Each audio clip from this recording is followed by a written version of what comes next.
பேசும்படியாக நமக்கு கொடுத்த ஒரு வார்த்தை. லூக்காவின் புஸ்தகம் 21ஆம் அதிகாரம் 19ஆம் வசனத்தை எடுத்து வாசிங்க. லூக்கா 21:19, பக்கம் 116, புதிய ஏற்பாடு. உங்கள் பொறுமையினால் உங்கள் ஆத்துமாக்களை நீங்க என்ன பண்ணணுமா? காத்து கொள்ள வேண்டும் என்று சொல்லி இந்த பகுதியில் சொல்லப்பட்டு இருக்கிறது. அப்ப அருமையான தேவனுடைய பிள்ளைகளே, இன்னைக்கு ஆண்டவர் நமக்கு கற்றுக் கொடுக்கிற ஒரு காரியம், நம்ம கிட்ட காணப்பட வேண்டும் என்று சொல்லுகிற ஒரு காரியம், பொறுமை நமக்கு அவசியமா இருக்கிறது. அந்த பொறுமை நமக்கு இருந்தா மட்டும்தான் நம்ம ஆத்துமாவை நம்ம காற்றுக்கொள்ள முடியும் என்று ஆண்டவர் சொல்லுகிறார்.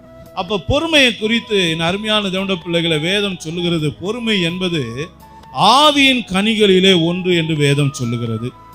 பொறுமையை நாம் தரித்து கொள்ள வேண்டும் என்று வேதம் சொல்லுகிறது. பொறுமையை நாம் அடையும்படி அதை நாட வேண்டும் என்று வேதம் சொல்லுகிறது. பொறுமையை நாம் மற்றவர்களுக்கு முன்பாக காண்பிக்க வேண்டும் என்று வேதம் சொல்லுகிறது. ஏனென்றால் என் அருமையான தேவனுடைய பிள்ளைகளை, இந்த பொறுமை ஏன் ஆண்டவர் நம்மிடத்தில் எதிர்பார்க்கிறார்? வேதம் சொல்லுகிறது, சிலுவையை பற்றின உபதேசம் யாருக்கு பைத்தியமா தோணுதான்? கெட்டு போறவர்களுக்கு பைத்தியமாய் தோணுது. ஆனா ரட்சிக்கப்படுகிற நமக்கோ அது எப்படிப்பட்டதா இருக்கு? தேவ பலனா இருக்கு. அப்போ சிலுவையை பற்றிய உபதேசம் என்பது என்ன? வெறும் ஒரு சிலுவை மரத்தை பத்தி ஏசப்பா சொல்றாரா? அல்லது சிலுவையில் அறையப்பட்ட ஏசப்பாவை பத்தி நாம தியானிக்கணும்னு சொல்றாரா? நல்லா புரிந்து கொள்ளுங்க. ரெண்டு அர்த்தம் இருக்குது. ஒன்னு சிலுவை மரம், இன்னொன்னு அதில் அடிக்கப்பட்ட இயேசு கிறிஸ்து. இப்போ யாரை நினைவு கூறுறது அல்லது எதை தியானிக்கிறது நமக்கு ஆசீர்வாதமா இருக்கு? யோசித்து பாருங்க. இன்னைக்கு அநேக சபைகள்ல பாத்தீங்கன்னா சிலுவையை வச்சிருப்பாங்க, சபை உள்ள வச்சிருப்பாங்க, சபைக்கு மேலேயும் வச்சிருப்பாங்க, சில பேர் கோபுரம் கட்டி கூட மேல வச்சிருக்காங்க. ஆனா ஆண்டவர் சிலுவையை கொண்டாடும்படியோ அல்லது சிலுவையை குறித்து அந்த மரத்தை குறித்தோ அதை நம்ம நினைவு கூறணும்னு ஆண்டவர் சொல்லலை. ஏன்னா நீங்க நல்லா புரிந்து கொள்ளுங்க, இந்த சிலுவை என்பது ஒரு கொலை கருவி. அந்த கொலை கருவியை வைத்து எத்தனையோ பேரை இயேசு கிறிஸ்துக்கு முன்னாடியும் சாவடிச்சிருக்காங்க, ஏசப்பாவுக்கு அப்புறமும் சாவடிச்சிருக்காங்க. நல்லா புரிந்து கொள்ளுங்க. இன்னைக்கு தூக்கு தண்டனைன்றது ஒன்று இருக்கு. அந்த நாட்களில் இன்னும் சொல்ல போனால் சில பேர் என்ன பண்ணாங்க, தலையை துண்டித்து இது பண்ணுவாங்க. அப்போ தண்டனை கொடுக்கப்பட்ட கருவியை இன்னைக்கு எல்லாரும் என்ன பண்றாங்க, புனித சின்னமாக யோசிக்கிறாங்க. நல்லா யோசனை பண்ணி பாருங்க. அது அல்ல, அதில் அடிக்கப்பட்ட இயேசு கிறிஸ்துவை தான் நம்ம நோக்கி பார்ப்பது நமக்கு ஆசை. நல்லா புரிந்து கொள்ளுங்க. விக்கிரக ஆராதனை கூடாது. ஆண்டவருடைய வேத வாசனம் சொல்லுகிறது, விக்கிரக ஆராதனை கூடாது, நம்ம செய்யக்கூடாது. அப்போ சிலுவை என்பது என்ன? ஒரு விக்கிரகம், அது ஒரு கொலை கருவி. அதை போய் நம்ம ஆராதிக்கலாமா? அதை முன்னாடி போய் முழங்கால் படியிடலாமா? யோசித்து பாருங்க. அப்ப சிலை வழிபாடு, விக்கிரக வழிபாடு கர்த்தர் நமக்கு புறம்பாக்கி வைத்திருக்கிறார். இதை நம்ம நல்லா அறிந்து கொள்ளணும். ஆனா சிலுவையில் அறையப்பட்ட இயேசு கிறிஸ்துவை நம்ம நினைவு கூறணும். அவர் ஏன் அடிக்கப்பட்டார், ஏன் நொறுக்கப்பட்டார், ஏன் இந்த பாடு அவருக்கு அப்படின்னு பார்க்கும்போது அந்த இடத்துல ஏசப்பாவுடைய பொறுமை நமக்கு விளங்குவதை நமக்கு காட்டி கொடுக்கிறது. ஏசப்பாவுடைய பொறுமை எப்படிப்பட்டது? தன் ஜீவனையும் பலியாக கொடுத்தார். அவ்வளோ உபத்திரவப்படுத்தினாங்க, அவ்வளோ கேவலப்படுத்தினாங்க, அவ்வளோ அவரை வெறுத்தாங்க, அவ்வளோ கஷ்டப்படுத்தினாங்க, அவரை நிர்வாண கோலமாக்கி சிலுவையில் அறைந்தாங்க. நல்லா யோசனை பண்ணிப்பாங்க. ஏன்னா வசனம் சொல்லுது, அவருடைய வஸ்திரத்தை காட்டிட்டு சீட்டு போட்டுட்டு இருந்தாங்க. அப்படின்னா அவர் என்ன இருக்கார்? வஸ்திரம் இல்லாதவரா தொங்கி கொண்டு இருக்கார். யோசனை பண்ணிப்பாங்க. அப்ப இந்த பாடுகள், இவ்வளோ காரியங்களை சகிக்க தேவன் பொறுமையுள்ள தேவனா இருக்கு. அதனாலதான் அவர் நீடிய பொறுமையுள்ள தேவன் என்று வேதம் சொல்லுகிறது. அப்ப அந்த நீடிய பொறுமையுள்ள தேவன் தான் இன்னைக்கு நமக்கு என்ன சொல்லி கொடுக்கிறாரு?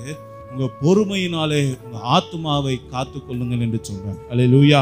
அப்ப பொறுமை இன்னைக்கு அவசியம். ஏன் அப்படின்னு நீங்க பாத்தீங்கன்னா, சங்கீதம் 40ஆம் அதிகாரம் 1ஆம் வசனம் சொல்லுகிறது, தேவன் ஜெபத்தை கேட்கணும்னா நமக்கு பொறுமையோடு காத்து இருக்கிற ஒரு பழக்கம் இருந்தா மட்டும்தான் தேவன் ஜெபத்தை கேட்க முடியும். ஏன்னா வசனம் சொல்லுது, நீதிமொழிகள் 25:15 சொல்லுது, நீண்ட பொறுமையினாலே பிரபுவையும் சம்மதிக்க பண்ண முடியும் என்று வேதம் சொல்லுது. இரண்டாவதாக ஏன் பொறுமை நமக்கு வேணும்னா, பிரசங்கி 7ஆம் அதிகாரம் 8ஆம் வசனம் சொல்லுது, பொறுமையுள்ளவன் உத்தமன் என்று சொல்லப்பட்டிருக்கு. அப்ப உத்தமனாய் நீங்களும் நானும் வாழணும்னா நமக்கு பொறுமை அவசியமாய் தேவைப்படுகிறது. மூன்றாவதாக லூக்கா 8ஆம் அதிகாரம் 15ஆம் வசனம் சொல்லுகிறது, நாம வசனத்தை கேட்டு நல்ல நிலத்துல விழுந்த அந்த விதையானது பொறுமையோடு பலன் கொடுப்பது போல, என் அருமையான தேவனுடைய பிள்ளைகளை, வசனத்தை கேட்ட பிள்ளைகளாகிய நாம நம்முடைய வாழ்க்கையில் அந்த வசனத்தின்படி நடந்து ஒரு பலனை தேவனுக்கு கொடுக்க வேண்டுமானால், என் அன்பு தேவ பிள்ளைகளே, அதற்கு நமக்கு பொறுமை அவசியம் என்று வேதம் சொல்லுகிறது. நான்காவதாக லூக்கா 21:19 சொல்லுவது, நம்ம ஆத்துமாவை காத்து கொள்வதற்கு பொறுமை நமக்கு தேவை. ஐந்தாவதாக அப்போஸ்தலர் 26:3 சொல்லுது, மற்றவங்க பேசுறாங்க பாருங்க நம்ம கிட்ட, அந்த பேசுறத கேட்கறதுக்கே நமக்கு பொறுமை வேணுமா? நல்லா கவனிச்சிங்களா? ஒருத்தங்க பேசுறத கேட்கறது கூட நமக்கு என்ன வேணுமா? பொறுமை வேணும். சில பேருக்கு பொறுமை இருக்காது, அதனால மற்றவங்க பேசுறது பேசிக்கிட்டே இருப்பாங்க, இவங்க பாட்டு எங்கேயோ கவனிச்சுட்டு இருப்பாங்க. அல்லேலூயா. அப்போ பொறுமை இருந்தாதான் மற்றவங்க பேசுறத நம்மளால கேட்க முடியும். அடுத்ததாக ஆறாவது ரோமர் 8:25 சொல்லுது, நாம் காணாதவைகளை பெற்றுக்கொள்வதற்கு நமக்கு பொறுமை தேவை என்று வேதம் சொல்லுகிறது. ஏழாவதாக ரோமர் 12:12 சொல்லுகிறது, நாம உபத்திரவத்தை சகிக்க நமக்கு என்ன தேவையா? பொறுமை தேவை என்று சொல்லுகிறது. எட்டாவது 1 தீமோத்தேயு புஸ்தகம் 6ஆம் அதிகாரம் 11ஆம் வசனம் சொல்லுகிறது, நீங்க தேவனுடைய மனுஷனாய், தேவனுடைய பிள்ளைகளாய் நீங்க இருக்கணும்னாலே உங்களுக்கு பொறுமை தேவைப்படுது. யோசித்து பாருங்க. அப்ப இதெல்லாம் எவ்வளவு அழகா சொல்லி இருக்காரு பாருங்க. 9வது எபிரேயர் 10ஆம் அதிகாரம் 36ஆம் வசனம் சொல்லுது, வாக்குத்தத்தம் பண்ணப்பட்டதெல்லாம் பெறணும்னா உங்களுக்கு என்ன வேணும்? பொறுமை தேவைப்படுகிறது. 10வதாக எபிரேயர் 12:1 சொல்லுகிறது, நாம இயேசு நமக்கு அவரை நோக்கி ஓடுகிற நமக்காக நியமிக்கப்பட்ட அந்த ஓட்டத்துல நாம ஓடணும்னா நமக்கு என்ன தேவை? பொறுமை தேவைப்படுகிறது. அதோடு கூட 11வது காரியம் எபிரேயர் 13:22 சொல்லுகிறது, புத்திமதிகளை நமக்கு சொல்றாங்க பாருங்க, புத்திமதிகள் இதெல்லாம் ஏற்றுக்கொள்ள கூட நமக்கு என்னதான் தேவையா? பொறுமை. பொறுமை இருந்தா மட்டும்தான் அவங்களால புத்திமதி ஏற்றுக்கொள்ள முடியும். நிறைய பேர் நான் எவ்வளோ சொன்னேன் கேட்கலன்னா என்ன விஷயம்? அவருக்கு பொறுமை இல்லை, அதனால அவர் கேட்கல, அவ்வளோதான், அவர் பைபாஸ் பண்ணிட்டு போறார் அப்படின்னு அர்த்தம். 12வது யாக்கோபு 1:4 சொல்லுகிறது, நாம் ஒன்றிலும் குறைவில்லாமல் பூரணராயும் நிறைவுள்ளவர்களாயும் இருக்கணும்னா நமக்கு பொறுமை தேவை அப்படின்னு வசனம் சொல்லுது. 13வது யாக்கோபு 1:19 சொல்லுகிறது, நாம பேசுவதற்கு பொறுமை தேவை, நாம பேசுவதற்கே பொறுமை தேவை அப்படின்னு வசனம் சொல்லுது. 14 யாக்கோபு 5:7 சொல்லுகிறது, ஏசப்பாவுடைய வருகைக்கு காத்திருக்க நமக்கு பொறுமை தேவை. தப்புன்னு போயிட முடியாது. அப்ப அவருடைய வருகை கூட நம்ம காத்திருந்தா மட்டும்தான், பொறுமையோடு காத்திருந்தா மட்டும்தான் நம்மளால போக முடியும். 15வது யாக்கோபு 5:8 சொல்லுகிறது, இருதயம் ஸ்திரப்படுவதற்கு நமக்கு பொறுமை தேவைப்படுகிறது. நமக்கு இருதயம் ஸ்திரப்படலைன்னா எந்த ஒரு விஷயத்துல நிலைச்சு நிற்க முடியாது. நீங்க ஜபத்துல நிலைச்சு நிக்கணும்னு நினைக்கிறீங்க, வேத வாசிக்கிறதுல நிலைச்சு நிக்கணும்னு நினைக்கிறீங்க, சபை கூடுதலை விட்டு விடாம இருக்கணும்னு நினைக்கிறீங்கன்னா முதல்ல உங்க இருதயம் ஸ்திரப்படணும். அதுல ஒரு வைராக்கியம் வந்தா மட்டும்தான் உங்களால அதெல்லாம் செய்ய முடியும். அப்ப அது செய்யணும்னாலே உங்களுக்கு என்ன தேவை? பொறுமை தேவை அப்படின்னு வசனம் சொல்லுது. 16 வெளிப்படுத்தின விசேஷம் 14ஆம் அதிகாரம் 12ஆம் வசனம் சொல்லுது, நாம் பரிசுத்தவான்கள் என்பதை விளங்க வைப்பதற்கும் என்னதான் தேவை? பொறுமை தேவை. அப்போ 16 விஷயங்களை சொல்லப்பட்டிருக்கு. அப்ப அருமையான தேவனுடைய பிள்ளைகளே, இந்த பொறுமையை நாம எப்படி பெற்றுக்கொள்வது? பொறுமையினால இவ்வளவு ஆசீர்வாதத்தை தேவன் வைத்திருக்கிறார். அப்ப அந்த பொறுமை உங்களுக்கும் எனக்கும் இன்னைக்கு தேவை. நம்ம என்ன செய்வது?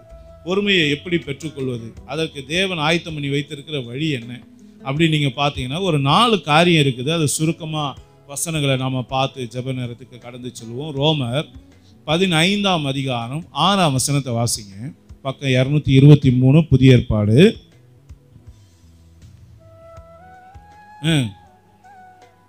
போதும். பொறுமையையும் ஆறுதலையும் அளிக்கும் தேவன். அப்ப அருமையான தேவனுடைய பிள்ளைகளே, முதலாவதாக நீங்களும் நானும் பொறுமையை பெற்றுக்கொள்ளணும்னா அதை கொடுக்கிறவர் யார் என்பது வேதம் சொல்லுகிறது. அவர் தேவன். அப்ப தேவனிடத்திலிருந்து தான் முதலாவதாக பொறுமையை நீங்களும் நானும் பெற்றுக்கொள்ள முடியும். அப்ப தேவனோடு நடக்கக்கூடிய ஒரு பாக்கியம் நமக்கு இருக்கணும். தேவனோடு பழகக்கூடிய ஒரு அந்த காரியம் நம்ம கிட்ட இருக்கணும், அந்த பழக்கம் இருக்கணும். அது இல்லாத ஒரு மனுஷனால தேவனிடத்திலிருந்து எதையும் பெற்றுக்கொள்ள முடியாது. வேதம் சொல்லுகிறது, மோசே ஏசப்பா விட்ட வர்றதுக்கு முன்பதாக முற்கோபியா இருந்தான். ஒரு கொலைகாரனா இருந்தான். ஆனா என்றைக்கு ஏசப்பாவோடு சஞ்சரிக்க ஆரம்பித்தானோ, பழக ஆரம்பித்தானோ, அவரோடு முகமுகமாய் பேச ஆரம்பித்தானோ, வேதம் சொல்லுகிறது இந்த மோசேயை போல சாந்த குணம் உள்ளவர்கள் பூமியில ஒருத்தரும் இல்லை அப்படின்னு சாட்சி பெற்றான். நல்லா குறிச்சுங்க. முற்கோபியா இருந்த அவனை சாந்த சொருபியாய் மாற்றுறது எப்பொழுது? அவன் தேவனை பார்க்கும்போது, தேவனை பழகும்போது, தேவனோடு சஞ்சரிக்கும் போது, தேவனுடைய பாதத்துல காத்திருக்கும் போது, ஒவ்வொரு நாளும் அந்த சாந்தம், தேவனுக்குள்ள இருக்கக்கூடிய அந்த சாந்தம் அவனை பற்றி பிடிக்க ஆரம்பித்தது. தேவனுக்குள்ள இருக்க அந்த மகிமையின் பிரகாசம் அவன் முகத்துல வீசினது எப்படியோ அதே போல தேவனுடைய சாந்த குணமும் அவனிடத்துல வந்தது. தேவனுடைய வல்லமை அவனுக்குள்ள வந்தது. தேவனுடைய பரிசுத்த பிரசன்னம் அவனுக்குள்ள வந்தது. அவனுக்கு ஏசப்பா கிட்ட இருக்க அந்த அபிஷேகம் அவனுக்குள்ள வந்தது. அதனாலதான் அவனுடைய அபிஷேகத்தை கொஞ்சம் எடுத்து வச்ச உடனே 70 பேர் தீர்க்கதரிசனம் சொன்னாங்க. என்னது வசனம் சொல்லுது, கொஞ்சோண்டு எடுத்து வச்சாங்க. அப்ப நிறைய எடுத்து வச்சிருந்தா இன்னும் எவ்வளவு பேர் சொல்லியிருப்பாங்க? அப்ப அவன் பாத்திரத்துல எவ்வளவு அபிஷேகத்தை இருந்திருக்கு யோசித்து பாருங்க. அதெல்லாம் எப்படி அவன் பெற்றுக்கொண்டான்? யார் ஒருவர் ஏசப்பாவுடைய பாதத்துல அதிக நேரம் காத்து இருக்கீங்களோ உங்களுக்கு தேவனுடைய பொறுமை கொடுக்கப்படுகிறது. அல்லேலூயா. அப்ப இன்றைக்கு நம்முடைய வாழ்க்கையில் அது இருக்கா? யோசித்து பாருங்க. இன்னைக்கு பொறுமை அவசியம். ஆமா, ஆத்மாவை காத்துக்க அவசியம். அந்த பொறுமையை கொடுக்கிற இடம், பெற்றுக்கொள்ளுகிற இடமே தேவ சமூகம் தான். அப்ப எவ்வளவு நேரம் ஜெபிக்கிறீங்க? எவ்வளவு நேரம் ஆண்டவருடைய சமூகத்துல காத்துறீங்க? யோசித்து பாருங்க. எங்கெல்லாம் இந்த விஷயம் வருது பாருங்க. நம்ம ஜெபிங்க சொல்றோம்ல, ஏன் ஜெபிக்க சொல்றாரு ஆண்டவர்னா, இன்னைக்கு பொறுமை உங்களுக்கு வேணும் அப்படின்னா நீங்க தேவ சமூகத்துல காத்திருந்தா மட்டும்தான் உங்களால பொறுமையை பெற்றுக்கொள்ள முடியும். அப்ப இன்றைக்கு அருமையான தேவனுடைய பிள்ளைகளை, இந்த உபவாச நாள்ல ஒரு தீர்மானம் எடுங்க. என்ன எடுக்கணும்? ஏசப்பா, இன்றையில இருந்து உங்க சமூகத்துல நான் அதிக நேரம் காத்திருக்கேன், ஒப்பு கொடுக்கிறேன் அப்படின்னு சொல்லி ஒரு தீர்மானம் எடுங்க. நீங்க எடுத்து பாருங்க, காத்திருந்து பாருங்க, தேவ சமூகத்துல நிலைச்சிருந்து பாருங்க. நீங்க அதுல வைராக்கியமா நிற்கும் போது அன்றைக்கு மோசேவை நிரப்பின தேவன் இன்றைக்கு உங்களையும் அதே சாந்தத்தினால, அதே மகிமையினால, வல்லமையினால, அபிஷேகத்தினால, நீடிய பொறுமையினால உங்களை நிரப்ப அவர் உண்மையுள்ள தேவனாய் இருக்கிறார். இரண்டாவதாக அந்த நீடிய அந்த பொறுமையை நம்ம எப்படி பெற்றுக்கொள்வது? ரோமர் 15ஆம் அதிகாரம் 4ஆம் வசனத்தை வாசிங்க. பக்கம் 223, அதே பக்கத்துல தான்.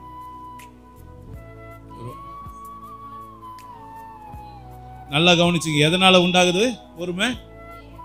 வசனம் ஏன் பைபிள் வாசிக்க சொல்றோம்? கவனிச்சிங்களா? ஒரே ஒரு விஷயம்தான். வேத வாசிப்புன்றது எத்தனை விஷயத்தை கொண்டு வருது உங்க வாழ்க்கையில? நல்லா கவனித்துக் கொள்ளுங்க. நித்திய ஜீவனை கொண்டு வருது, பொறுமையை கொண்டு வருது, வாக்குத்தத்தத்தை கொண்டு வருது, தேவனுடைய ஆலோசனையை கொண்டு வருது, வழி நடத்தல கொண்டு வருது, உங்களுக்கு இருக்கிற பிரச்சனையிலிருந்து தப்பிக்கிற வழியை சொல்லி கொடுக்குது, பரிசுத்தமா வாழ உதவி செய்து, கீழ்ப்படிய உதவி செய்து, உங்க விசுவாசத்தை வர்த்திக்க பண்ணுது. வசனம் எவ்வளவு விஷயங்களை பண்ணுது. வசனம் தீபமா இருக்கு. வசனம் உங்களுக்கு வாழ்க்கைக்கு விளக்காய் இருக்கு. அப்ப இன்னைக்கு நம்முடைய வாழ்க்கையில வேத வசனத்தை வாசிக்கிற பழக்கத்தை இன்னைக்கு இப்போவாச்சும் புரிஞ்சுங்க. சரியா? நம்ம ஏதோ கடமைக்காக வாசிக்க சொல்றாங்க நினைக்காதீங்க. நீங்க வேதத்தை வாசிக்க தான் பொறுமை உண்டாகும். நீங்க ஆண்டவரோட பாதத்துல காத்திருக்க தான் உங்களுக்கு பொறுமை உண்டாகும். அப்ப வசனத்துல எவ்வளவு வாஞ்சையா இருக்கீங்க. அதனாலதான் தாவீது சொல்றாரு, இரவும் பகலும் கர்த்தருடைய வேதத்துல பிரியமா இருக்கிற மனுஷன் பாக்கியவான். அதை உண்மையிலே அனுபவிச்சு யார் தெரியுமா? யோசுவா. வேதம் சொல்லுகிறது, யோசுவாவே, உன் கையில கொடுக்கப்பட்ட நியாயப்பிரமாண புத்தகத்துல இரவும் பகலமா தியானமா இரு, அதன்படி செய்ய கவனமா இருக்கும்போது நீ உன் வழிகளை வாய்க்க பண்ணுவாய் அப்படின்னு சொல்லப்பட்டு யோசுவா அதன்படியே செய்தான். கர்த்தர் அவனோடு கூட இருந்து கிரியை நடப்பித்தார். அல்லேலூயா. இன்னைக்கு அருமையான தேவனுடைய பிள்ளைகளை, வேதம், தேவன் கொடுத்த அந்த வேதம் நம்முடைய இருதயத்தில் இருந்தாதான் நம்முடைய வழியில, நம்ம நடக்கையில எதுவும் பிசகாது என்று வேதம் சொல்லுகிறது. அப்ப இன்றைக்கு வேத வசனத்தை வாசிக்க ஒரு தீர்மானம் எடுங்க. உபவாச நாள்ல ஒரு தீர்மானம் எடுங்க. ஆண்டவரே, அதிக நேரம் உடைய பாதத்துல காத்திருந்து நான் வேதத்தையும் வாசிப்பேன் ஆண்டவரே அப்படின்னு சொல்லி நீங்க ஒரு தீர்மானம் எடுக்கும்போது அந்த பொறுமை நமக்கு கொடுக்கப்படுகிறது. மூன்றாவதாக கலாத்தியர் 5:22 வாசிங்க. மூன்றாவது கலாத்தியர் 5:22, பக்கம் 262, 5:22.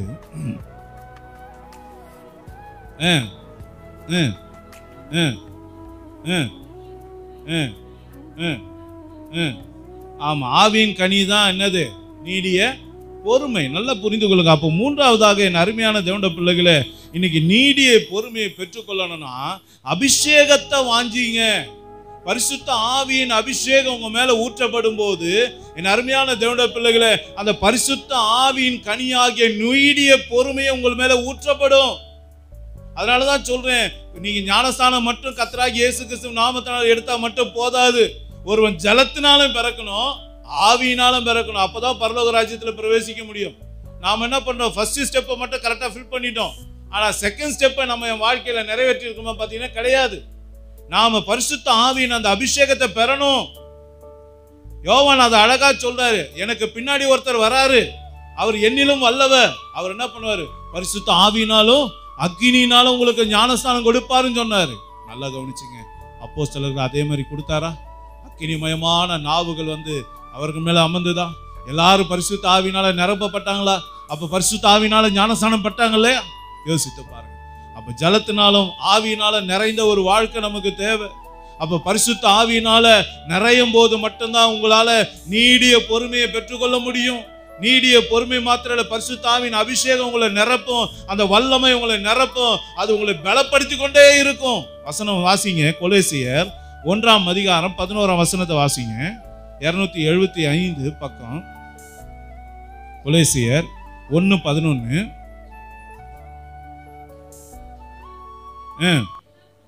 ஆமே. நீடிய சாந்தமும் உண்டாவதற்கு மகிமையான அவருடைய வல்லமையின்படி எல்லா வல்லமையாலும் பலப்படுத்தப்படவும் ஆமே உங்களுக்காக வேண்டுதல் செய்கிறோம். அதுல அழகா சொல்லப்பட்டிருக்கு பாருங்க, மகிமையான அவருடைய வல்லமையின்படி எல்லா வல்லமையாலும் பலப்படுத்தப்படவும் உங்களுக்காக வேண்டுதல் செய்கிறோம். அப்ப நல்லா புரிந்து கொள்ளுங்க, அவருடைய வல்லமையால நம்ம நிரப்பப்படுறோம். அந்த நீடிய பொறுமை நமக்குள்ள வரும்போது நீடிய சாந்தமும் உண்டாகி நமக்குள்ள வல்லமையினால நம்ம பலப்படுத்தப்படுகிறோம். அப்ப பரிசுத்த ஆவியின் அபிஷேகம் உங்களுக்குள்ள வரும்போது என் அன்பு தேவ பிள்ளைகளே, ஆவியின் கனியாகி அந்த நீடிய பொறுமை வரும்போது உங்களால சும்மா இருக்கவே முடியாது. உங்களை கர்த்தர் பலப்படுத்துகிறார் என்று வேதம் சொல்லுகிறது. அந்த பலன் வரும்போது, அந்த வல்லமை வரும்போது அப்பதான் நீங்க எழும்பி பிரகாசிக்க ஆரம்பிப்பீங்க. ஒரு சாதாரண பயந்து ஓடி ஒளிந்து கொண்டிருந்த பேதுருவை தான் ஆண்டவர் முதல் பிரசங்கம் பண்ண வைத்தார். எங்கெல்லாம் பயந்து பயந்து ஓடி ஒளிந்து கொண்டிருந்தாலும் அதே பேதுருவை தான் எல்லா மக்களுக்கு முன்பதாக தைரியமாக இயேசுவுடைய வார்த்தையை பிரசங்கிக்க வைத்தார். அதன் மூலமாக 3000 பேர் ரட்சிக்கப்பட்டாங்க. பேதுருவை பார்த்தாலே பயம் வந்துருச்சு, பேதுருவை பார்த்தாலே நடுக்கம் வந்துருச்சு. ஏன்? அந்த பரிசுத்த ஆவியின் நிறைவான அபிஷேகம் அவனுக்குள்ள அனல் மூட்டி எழுப்பப்படும் போது வல்லமையும் அவனுக்கு கொடுக்கப்பட்டது, அதிகாரம் கொடுக்கப்பட்டது, தேவனுடைய மகிமையான காரியங்கள் அவன் மூலமாக நடப்பிக்கப்பட்டதை பார்க்கும் பொழுதே அநேகருக்கு பயம் உண்டாயிற்று. அல்லேலூயா. அப்ப உங்களுக்கு எனக்கு இன்னைக்கு பரிசுத்த ஆவியின் அபிஷேகம் நிறைவாய் தேவை. அதனால தேவனுடைய சமூகத்துல காத்திருந்து நீங்க நல்லா அவரை நோக்கி பார்க்கணும். அவர் பாதத்துல காத்திருக்கும் போது நமக்கு பொறுமை கிடைக்குது, வசனத்தை வாசிக்கும் போது பொறுமை கிடைக்குது, பரிசுத்த ஆவியின் அபிஷேகம் நமக்குள்ள வரும்போது அந்த பொறுமை நமக்குள்ள ஊற்றப்படுகிறது. 3 காரியத்தை பார்த்தோம். 4வது ஒரு காரியத்தை பார்த்து நம்ம ஜெப வேலைக்கு நேரம் கடந்து சொல்லுவோம். ரோமர் 5:3 வாசிங்க. ரோமர் 5:3 பக்கம் 212.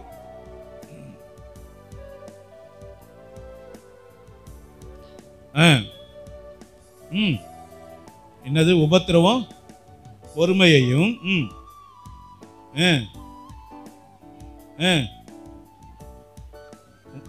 உண்டாக்குகிறது என்று நாங்கள் அறிந்த. அப்போ பொறுமையை எது உண்டாக்குதான்? நமக்குள்ள உபத்திரவம் தான் நம்மள என்ன பண்ணுது? பொறுமையை நமக்கு கொடுக்குது. நல்லா புரிந்து கொள்ளுங்க. அப்ப ஏன் ஆண்டவர் நம்முடைய வாழ்க்கையில உபத்திரவத்தை அனுமதிக்கிறார்? ஏன் பாடுகளை அனுமதிக்கிறார்? ஏன் போராட்டங்களை அனுமதிக்கிறார்னா நமக்கு அவைகள் தான் நமக்கு பொறுமை என்கிற அந்த பொக்கிஷத்தை கொட்டி கொடுக்குது. இந்த பொக்கிஷமாகிய அந்த பொறுமை எந்த இடத்துல பிறக்கிற இடமா இருக்கு? உபத்திரவத்தின் மத்தியிலே அவர் பொறுமையை நமக்கு உண்டாக்குகிற தேவனாய் இருக்கிறார். நல்லா புரிந்து கொள்ளுங்க. அப்ப உபத்திரம் உங்களை என்ன ஆக்குது? பொறுமையை பெற்றுக்கொள்ளுகிற பாக்கியவானாக, பாக்கியசாலிகளாக மாட்டுது. அதனாலதான் வேதம் சொல்லுது, கர்த்தருடைய சிட்சையை அற்பமாக எண்ணாது, அவர் கடிந்து கொள்ளும் போது சோர்ந்து போகாது. அவர் சிட்சிக்கிற இந்த சிட்சையானது உனக்கு மட்டும் இல்ல, அவர் சேர்த்து கொள்ளுகிற எந்த மனுஷனுக்கும் அவர் அப்படித்தான் செய்கிறார். யோபு பாருங்க, அப்படிதான் செஞ்சார். எரேமியாவை பாருங்க அப்படிதான் செஞ்சாரு, எசேக்கியாவை பாருங்க அப்படிதான் செஞ்சாரு, தாவீதை பாருங்க அப்படிதான் செஞ்சாரு. எந்தெந்த பரிசுத்தவானெல்லாம் அவர் உயர்த்தி பேசி இருக்காரோ அவங்க எல்லாம் இந்த பாதையில தான் நடந்து வந்தாங்க. எந்த பாதையில? இந்த பாதையில, இந்த உபத்திரவத்தின் பாதையில தான் நான் உன்னை தெரிந்து கொண்டேன்னு சொல்றேன். அப்ப நல்லா யோசனை பண்ணி பாருங்க. உபத்திரம் உங்களை ஆண்டவருக்கு யார் என்றதை காட்டி கொடுக்கிறது. உங்க போராட்டங்கள் உங்க விசுவாசத்தை காட்டி கொடுக்கிறது, உங்க நம்பிக்கையை காட்டுது. உங்களுக்கு வரக்கூடிய துன்பங்கள் நீங்க எப்படிப்பட்டவர்கள் என்பதை காட்டுகிறது. அதனாலதான் வேதம் சொல்லுது, விசுவாசத்தினாலே நீதிமான் பிழைப்பான், பின்வாங்கி போவானால் அவன் மேலே என் ஆத்துமா பிரியமா இராது அப்படின்னு சொல்றாரு. நல்லா புரிந்து கொள்ளுங்க. விசுவாச வாழ்க்கை என்பது பரீட்சை தான். அந்த வசனத்தை வாசிப்போம். யாக்கோபு 1:3 வாசிங்க. யாக்கோபு 1:3 பக்கம் 312. ஆமா, நல்ல கவனிங்க. இந்த உபத்திரவத்துக்கு இன்னொரு பேர் என்ன ஆண்டவர் வச்சிருக்காரு? விசுவாசத்தின் பரீட்சை. நல்லா கவனிச்சுங்க. அப்ப விசுவாச பரீட்சை வேற, உபத்திரவம் வேற இல்ல. பாடு வேற, துக்கம் வேற இல்ல, கண்ணீர் வேற, கவலை வேற இல்ல. எல்லாமே என்னதுதான்? உங்க விசுவாசத்தோட பரீட்சை தான். அந்த விசுவாச பரீட்சையில தான் நீங்க யார் என்பதை நீங்க நிரூபிக்க முடியும். நீ தேவ பிள்ளையா இல்ல பின்மாற்றக்காரனா? நீ விசுவாசியா அவிசுவாசியா இல்ல அற்ப விசுவாசியா என்பது எங்க விளங்கும்? விசுவாச போராட்டம் வரும்போதுதான் விளங்கும். புயல் வீசினாதான் உன் விசுவாசம் ஆட்டம் காண்றது தெரியும். கடல் கொந்தளிச்சாதான் நீ அது வரைக்கும் ஏசப்பா ஸ்தோத்திரம், ஏசப்பா ஸ்தோத்திரம் சொல்லிக்கிட்டே இருப்ப. அதை வச்செல்லாம் நம்மள நல்லவங்கன்னு எடை போட்டுற முடியாது. அல்லேலூயா. எப்படி ஒரு மாணவன் நல்லா படிச்சிருக்கானா, அந்த உயர்கல்விக்கு போறதுக்கு அவன் தகுதியானவனா என்பது அவனுடைய தேர்வு அவனை பரிசோதிக்கிறதோ, அதே போல உங்க விசுவாசமானது, உங்க பரிசுத்தமானது, உங்க கீழ்ப்படிதலானது, உங்களுடைய நம்பிக்கையானது விசுவாச பரீட்சையின் மூலமாக, உபத்திரவத்தின் மூலமாக, போராட்டத்தின் மூலமாக சோதிக்கப்படுகிறது. நீங்க சுத்த பொன்னாக விளங்குவதற்காக சோதிக்கப்படுகிறது. அல்லேலூயா. நீங்க உத்தமன் என்று விளங்கின பின்பு ஜீவ கிரீடத்தை தேவன் கொடுக்க உண்மையுள்ளவராய் இருக்கிறார். அப்ப நல்லா புரிந்து கொள்ளுங்க. உபத்திரவத்தில், அதனால்தான் வசனம் சொல்லுது, அதே ரோமர் 12:12 சொல்லு, உபத்திரவத்திலே பொறுமையாய் இருங்க. என்னவா இருக்கணுமா? உபத்திரவம் தான் பொறுமையை கொடுக்குது. அந்த உபத்திரவத்துல நாம எப்படி இருக்கணுமா? பொறுமையா இருக்கணும் அப்படின்னு சொல்லப்பட்டிருக்கு. அது மாத்திரம் இல்ல, இந்த உபத்திரவம் வரும்போது நாம தெரிஞ்சுக்க வேண்டிய விஷயம் என்னன்னா, இது எனக்கு மட்டும் ஏதோ ஸ்பெஷலா அசைன் பண்ணப்பட்ட ஒரு விஷயம் இல்லை. என்ன நினைக்கிறோம்? இது எனக்கு மட்டும் ஸ்பெஷலா என்னவோ மொத்தமா கொத்தகி கொடுத்துட்டாங்க, மற்றவங்களாம் ஃப்ரீயா இருக்காங்கன்னு நினைச்ச கூடாது. நல்லா புரிஞ்சுக்கூடாது. உங்க வாழ்க்கையில ஆண்டவர் ஒரு உபத்திரவத்தை கொடுத்து உங்க பொறுமையை ஒரு விதமா சோதிக்கிறார். அதே உங்க பக்கத்து சீட்ல இருக்கவங்களுக்கு அவங்களுக்கு ஒரு விதமா இருக்கும், அவங்களுக்கு ஒரு விதமா இருக்கும். உங்க பின்னாடி இருக்க ஆளுக்கு ஒரு விதமா, முன்னாடி இருக்கிற ஆளு எனக்கு ஒரு விதமா இருக்கும். ஆகமத்தை எல்லாருமே அந்த பாதையில தான் நடக்கிறோம். அளவு அது காரியம் என்ன காட்டிலும் உங்களுக்கு அதிகமா கொடுத்துட்டாங்க, இல்ல உங்களதெல்லாம் கம்மி தான், எந்த பெஸ்ட் பெருசு அப்படிலாம் நினைக்க கூடாது. நல்லா புரிந்து கொள்ளுங்க. எல்லாருக்கும் தேவன் ஒரே பிரமாணம் தான். அந்த மண்ணா கொட்டும் போது என்ன பண்ணாங்க? ஓடி ஓடி எல்லாரும் சேர்த்து சேர்த்து குவிச்சாங்க. அதிகமா சேர்த்தவன் அளந்ததும் ஒரே அளவு தான். இன்னைக்கு ஆண்டவருடைய பார்வையில எல்லாருக்கும் ஒரே விஷயம்தான். நீங்க ஊழியக்காரனா இருக்கலாம், விசுவாசியா இருக்கலாம், நீங்க சாதாரண ஆளா இருக்கலாம், அபிஷேகம் பண்ணப்பட்ட ஆளா இருக்கலாம், எல்லாரும் ஒரே பாதையில தான் நம்ம என்ன பண்றோம்? கடந்து போய்கிட்டே இருக்கோம். நம்ம நடக்கிற பாதை ஒண்ணு, நம்ம தேவன் ஒண்ணு, நமக்கு கொடுக்கப்பட்ட வேதம் ஒண்ணு, நமக்கு கொடுக்கப்பட்ட அபிஷேகம் ஒண்ணு, நமக்கு நியமிக்கப்பட்ட பாதையே ஒண்ணு. ரன்னிங் ரேஸ 10 பேர் ஓடுறாங்க. நல்லா யோசனை பண்ணி பாருங்க. உசேன் போல்ட்டுக்கும் என்னதான்? ஒரே லைன் தான். சாதாரண போல்ட்டுக்கும் ஒரே லைன் தான். நல்லா யோசனை பண்ணி பாருங்க. உசேன் போல்ட் நல்லா ஓடுவார்னு அவருக்கு மட்டும் லென்த்தாவே வச்சிருக்காங்க? இல்ல, ஒரே அளவு தான். அந்த ஒரே அளவுல யாரு சீக்கிரமா கடக்குறாங்கன்றதா விஷயமே தவிர போட்டி மாறல, நேரம் மாறல, அந்த பாதை மாறல. அதே போலதான் உங்களுக்கு எனக்கு நியமிக்கப்பட்ட பாதையில நாம கடந்து செல்லக்கூடிய வாழ்க்கையில நமக்கு வரக்கூடிய உபத்திரமா இருக்கட்டும், போராட்டமா இருக்கட்டும், துக்கமா இருக்கட்டும், துயரமா இருக்கட்டும், எதுவா இருந்தாலும் இதையெல்லாம் நம்முடைய பொறுமையை சோதிப்பதற்காக, நாம உத்தமன் என்பது விளங்க பண்ணுவதற்காக, நாம் நீதிமான் என்பதை விளங்க பண்ணுவதற்காக, பரிசுத்தவான் என்பதை விளங்க பண்ணுவதற்காக கர்த்தர் நியமித்த பாதை அது. அல்லேலூயா. போல நம்ம அப்பா ஒருத்தர் இருக்காரு பாருங்க, அவரே அந்த பாதையில தான் போய் யோசனை பண்ணி பாருங்க. நம்மளை மட்டும் ஏதோ உபத்திரவத்தின் குகையில அவர் தெரிந்து கொள்ளல. நல்லா புரிந்து கொள்ளுங்க. உபத்திரவத்தை உச்சகட்டத்தை அனுபவிச்சவரு பின்னாடி தான் இருக்காரு. அவர் என்ன பண்றாரு? நான் பட்டதெல்லாம் காட்டிடுமா, நீ படுறது பெருசு, யோசனை பண்ணி பாருங்க அப்படின்னு நம்மளை தட்டி விட்டு வாடா அப்படின்னு நம்ம தடை. அதனாலதான் சோதனையை கண்டு நம்ம பயப்படாமல் இருக்கிறதுக்காக ஆண்டவர் என்ன சொல்றாரு, அந்த சோதனை பிள்ளைகளுக்கு அவர் உதவி செய்ய வல்லவராக இருக்கிறார் என்று வேதம் சொல்லுது. அப்போ அருமையான தேவனுடைய பிள்ளைகளை, இன்னைக்கு நம்ம நல்லா ஒரு விஷயத்தை அறிந்து கொள்ளணும். நம்ம ஏசப்பா எல்லாத்தையும் திருஷ்டாந்தரமா வச்சிருக்காரு. தீர்க்கதரிசிகளை நோக்கி பாருங்க, யோபு பாருங்க, யோபு வாழ்க்கையில் எவ்வளவு போராட்டம். வசனம் சொல்லுது, யாக்கோபு 5:10-11 வாசிங்க.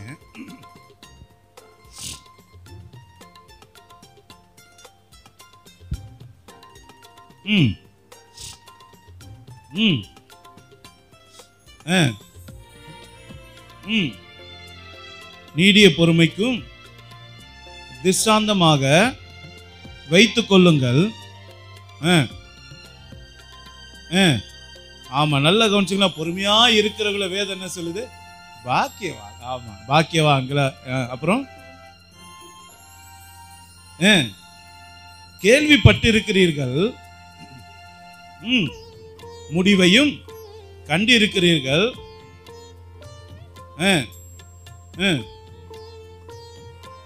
ஆமா, மிகுந்த இரக்கம் உள்ளவராய் இருக்கிறாரே. அப்ப நல்லா புரிந்து கொள்ளுங்க, ஏசப்பா நமக்கு இந்த பொறுமையான சூழ்நிலை, இந்த பொறுமையை உண்டாக்குற அந்த உபத்திரவத்தின் சூழ்நிலையில நமக்கு என்ன ஒரு ஆலோசனை கொடுக்கிறாருன்னா, இந்த சூழ்நிலை நீ கடக்கணும்னா பரிசுத்தவான்களை உன்னுடைய தோழனா நினைச்சுக்க. கொஞ்சம் சகோதரிமார்கள்லாம் எஸ்தர் எப்படி பாடுபட்டிருப்பா கொஞ்சம் நினைச்சு பாருங்க. தெபோரால் எப்படி பாடுபட்டிருப்பா நினைச்சு பாருங்க. மரியாள் எப்படி பாடுபட்டிருப்பா நினைச்சு பாருங்க. இந்த எலிசபெத் எப்படி பாடுபட்டிருப்பா எப்படி நினைச்சு பாருங்க. மீரியாம் எப்படி பாடுபட்டிருப்பா நினைச்சு பாருங்க. அதே சகோதரா இருந்தா ஆபிரகாம் இந்த வழியில தான் நடந்தாரு, ஈசாக்கு இதே பாதையில தான் நடந்தாரு, யாக்கோபு இதே பாதத்தை நடந்தாரு. அதனால இது பரிசுத்தவான்களுக்கே உரிய பாதை. இந்த உபத்திரவத்தின் பாதை உங்களுக்கு எனக்கு பொறுமையை உண்டாக்குவதற்காக தேவன் ஆயத்தம் பண்ணின மகிமையான பாதை. அல்லேலூயா. அதே பாதையில நமக்கு முன்பாக நம்ம ராஜா சென்றிருக்காரு, நாம பின்னாடி போவோம். அல்லேலூயா. நம்முடைய மேய்ப்பன் முன்னாடி செஞ்சிருக்காரு, நம்ம ஆடுகளாகிய நாம அவர் பின்னாடி அடிச்சுவடுகளை பின்பற்ற கடவோம் என்று வேதம் சொல்லுகிறது. அல்லேலூயா. அதனால அருமையான தேவனுடைய பிள்ளைகளே, 1 பேதுரு 2:19 வாசிங்க. 1 பேதுரு 2:19 பக்கம் 319.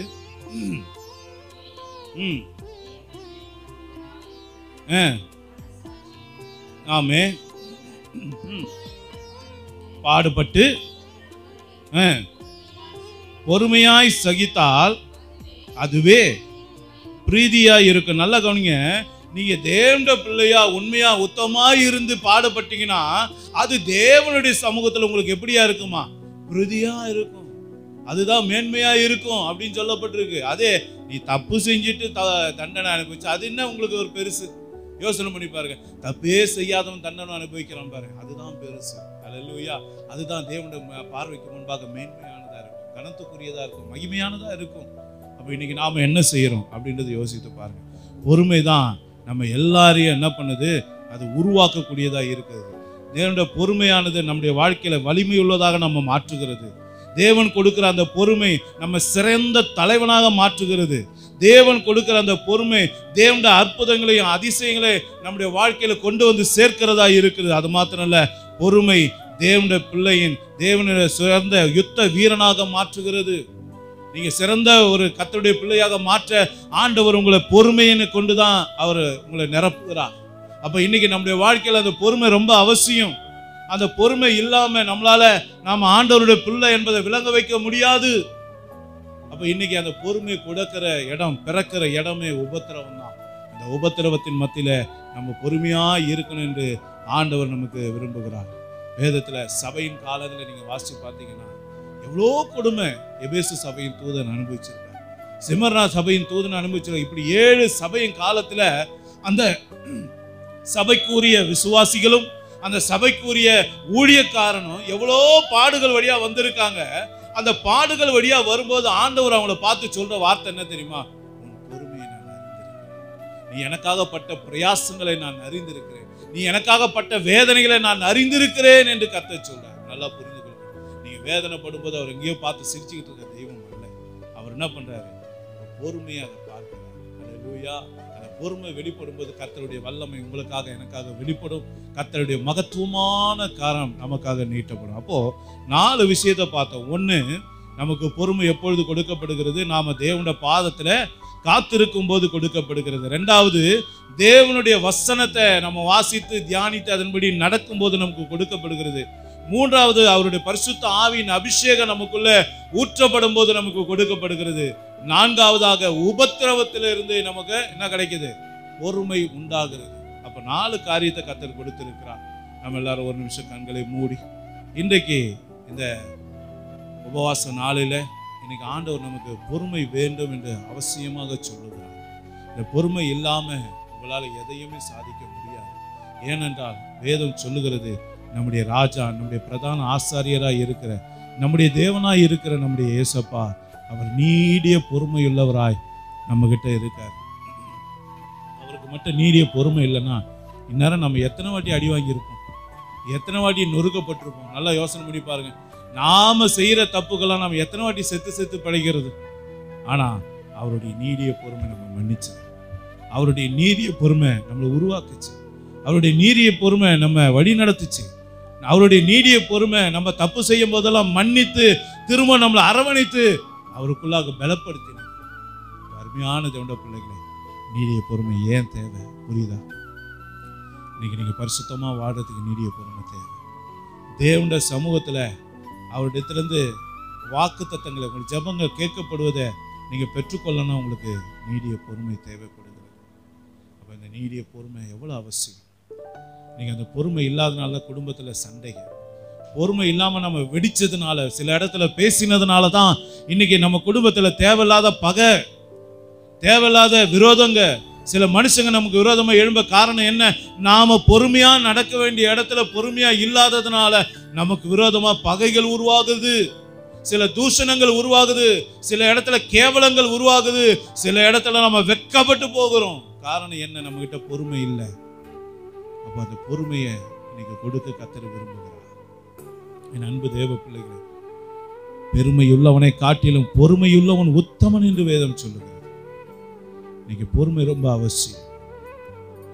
பொறுமையினாலதான் எல்லாத்தையும் சாதிக்க முடியும். கர்த்தருடைய பாதத்துல பொறுமையோடு காத்திருந்தாதான் ஜெபம் கேட்கப்படும். பொறுமையோடு காத்திருந்தாதான் வாக்குத்தத்தம் நிறைவேறும். பரிசுத்தவான்கள்லாம் பொறுமையோடு காத்திருந்தாங்க. வாக்குத்தத்தம் பெற்றுட்டார் ஆபிரகாம் 75 வயசுல. ஆனா பொறுமையோடு காத்திருந்து 100வது வயசுல அதை சுதந்திரித்துக் கொண்டார். வாக்குத்தத்தத்தை அநேக நேரங்களில் நம்ம பெற்றுக்கொள்ளும். ஜெபிக்கும் போது ஆண்டவர் தரார், செய்திகளை கேட்கும் போது ஆண்டவர் தரார். ஓ, எனக்காகவே கர்த்தர் பேசினது போல இருக்கு நம்ம சொல்றோம், சௌத்திரம். ஆனால் அதை சுதந்திரித்து விட்டோமா? அது என் வாழ்க்கையில நிறைவேறி விட்டதா? அதுக்கு தான் பொறுமை தேவை ஆண்டவர் சொல்றார். அப்ப இன்னைக்கு என் அன்பு தேவ பிள்ளைகளே, பொறுமையோடு நமக்கு நியமிக்கப்பட்ட ஓட்டத்துல நாம ஓட கர்த்தர் நம்மை அழைக்கிறார். இது துரிதமா ஓடுற ஓட்டம் இல்லை, எப்படி வேணாலும் ஓடுற ஓட்டம் இல்லை. நமக்கு நியமிக்கப்பட்ட பாதையில நம்ம பொறுமையோடு தான் ஓட முடியும். உபத்திரவம் ஏன் வருது? என்னை சோதிப்பதற்காக, என்னிடத்துல பொறுமையை உண்டாக்குவதற்காக. நான் பொறுமையா இருக்கிறேனா இல்லையா, நான் பரிசுத்தவானா, தேவனுடைய பிள்ளையா, நான் உத்தமனா, நீதிமானா என்பதை சோதிப்பதற்காக தேவன் உபத்திரவத்தின் குகையில என்னை நடத்துகிறார். ஆதலால் பாடு வரும்போது சோர்ந்து போகாதீங்க, பிரச்சனைகள் வரும்போது சோர்ந்து போகாதீங்க, போராட்டங்கள் வரும்போது சோர்ந்து போகாதீங்க. இதன் மத்தியிலே கர்த்தர் நான் யார் என்பதை விளங்க பண்ண விரும்புகிறார். யோபுவோட வாழ்க்கையில அவன் கொண்டு வந்த அந்த போராட்டங்கள்லாம் யோபு உத்தமன் என்று விளங்க பண்ணினது போல, தேவனுக்கு பயந்தவன் என்பது விளங்க பண்ணினது போல, உங்களுடைய பாடும் உங்களுடைய போராட்டமும் ஒரு நாள் நீங்கள் உத்தமர்கள், நீங்க ஜீவ கிரீடத்தை பெற்றுக்கொள்வதற்கு, நித்திய ஜீவனை பெறுவதற்கு, தேவனுடைய ஆசீர்வாதத்தை பெறுவதற்கு நீங்க தகுதியான ஆள் என்பதை அது உறுதிப்படுத்துகிறதா இருக்கிறது. அது நமக்கு அவசியமான ஒன்றாக இருக்கிறது. எல்லாரும் ஒப்பு கொடுப்போமா? பொறுமையா இருக்க வேண்டிய இடத்துல நான் சீறி பாய்ந்துட்டேன் ஏசப்பா என்னை மன்னிங்க, நான் கோபப்பட்டுட்டேன் ஏசப்பா என்னை மன்னிங்க. பொறுமையா இருக்க வேண்டிய இடத்துல நான் துரிதமா நடந்து போயிட்டேன் என்னை மன்னிங்க. துருன்னு நடந்துட்டேன், தாறுமாறா நடந்துட்டேன், தவறா பேசிட்டேன், இந்த இடத்துல இந்த காரியத்தை இப்ப செஞ்சிருக்க கூடாது, அப்புறம் செஞ்சிருக்கணும், நான் முந்திரி கொட்ட மாதிரி சில காரியத்தை முன்னாடி செஞ்சதுனால தேவையில்லாத வெட்கம் அவமானத்தை நான் சம்பாதித்து கொண்டேன், என்னை மன்னிங்க ஏசப்பான்னு சொல்லுங்க. என் அன்பு தேவ பிள்ளைகளை, உபவாசமே சுத்திகரிப்புக்கு தான், உபவாசமே நம்மை பரிசுத்தப்படுத்துவதற்கு தான், உபவாசமே தேவனுக்கு உகந்த பாத்திரமாய் நம்மை வணைவதற்காக தான். நம்ம கொஞ்சம் விட்டு கொடுப்போமா? கொஞ்சம் ஏசப்பாவை நோக்கி பார்ப்போம். ஆமென். ஏசப்பா, இந்த பரிசுத்த உபவாச கூடுகையில் உங்களுடைய பிள்ளைகளாகி எங்களோடு கூட பொறுமையினால உங்கள் ஆத்மாவை காத்துக்கொள்ளுங்கள் என்று சொல்லி, இந்த பொறுமை என்ன காரியத்தை செய்யும், எதற்காக பொறுமை தேவை, இந்த பொறுமையை பெற்றுக்கொள்வதற்கு வழிகளையும் எங்களுக்கு நீங்க கற்றுக் கொடுத்தீங்களா, அதற்காக ஸ்தோத்திரமாப்பா. இதை கேட்ட ஒவ்வொரு தேவ பிள்ளைகளை கர்த்தர் ஆசீர்வதிப்பீராக, அவளை பழுகவும் பெருகவும் பண்ணுவீராக, அவளோட வாழ்க்கையில் அந்த பொறுமையின் அபிஷேகத்தை ஊற்றுவீராக, அளவில்லாமல் ஊற்றுவீராக. எங்கெல்லாம் பொறுமை வெளிப்படணுமோ அந்த இடத்துல எங்க பிள்ளைகள் மூலமா அந்த பொறுமை வெளிப்பட்டு உங்க நாமம் மகிமைப்படும்படியாக கர்த்தர் கிரியை செய்வீராக. கர்த்தர் நீர் அப்படியே கிருபை செய்வதற்காக ஸ்தோத்திரம். என் பிள்ளைகளை சாட்சியாய் நிறுத்துவதற்காக ஸ்தோத்திரம். உன் நாமத்தை மகிமைப்படுத்துவதற்காக ஸ்தோத்திரம். இயேசுவின் நாமத்தினாலே ஆமென். ஆமென்.